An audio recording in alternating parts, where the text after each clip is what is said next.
একটি খাবার কতটা সুস্বাদু হলে একদম চেটেপুটে প্লেট সাফ করা যায়, তাই না? এভরিওয়ান, আসসালামু আলাইকুম। কেমন আছেন সবাই? তো ভিডিও স্কিপ না করে পুরো ভিডিও দেখবেন আর আমার সাথেই থাকবেন। অনেকদিন যাবতই ভাবছি যে বাইরে কিছু স্ট্রিট ফুড খাবো, যেরকম ফুচকা, চটপটি এরকম কিছু, বাট সময় স্বল্পতার কারণে হয়ে ওঠে না। আজকে আমি এবং আমার ভাইয়ের বউ আর আমার ফ্রেন্ড তিনজনে মিলে চলে গিয়েছিলাম মতি কাকার এই দোকানে।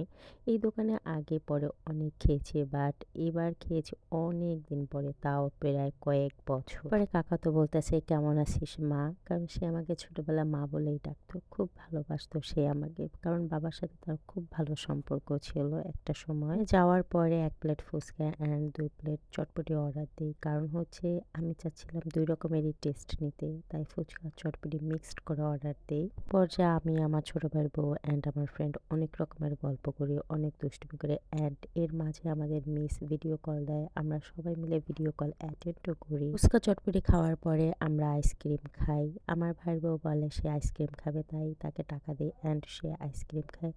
যাই হোক, এই কাকার লোকেশনটা আমি বলে দিচ্ছি, অনেকে হয়তো বা কাকাকে চেনেন, তারপর আমি বলে দিচ্ছি। কাকার দোকানের লোকেশন হচ্ছে চরমুগরিয়া জেমস স্কুল, এখন বর্তমানে এই স্কুলের নাম চরমুগরিয়া আবু বকর সিদ্দিক বিদ্যালয়। ঠিক পাশে কাকার দোকানটা। মাশাল্লাহ, কাকার চটপটি ফুচকা অনেক সুস্বাদু, আর সবচাইতে বেস্ট হচ্ছে তার টকটা। টকটা অনেক ভালো লাগে। আমি তো এমনিতেই 1 গ্লাস টক প্রতিবারই নিয়ে খাই। যাই হোক, আজকে আমরা তিনজন অনেক ঘুরেছি, অনেক মজা করেছি অ্যান্ড অনেক গল্প করেছি, আর এই কাকার দোকানের ফুচকা চটপটি অ্যান্ড লাস্টে আইসক্রিম খেয়েছি।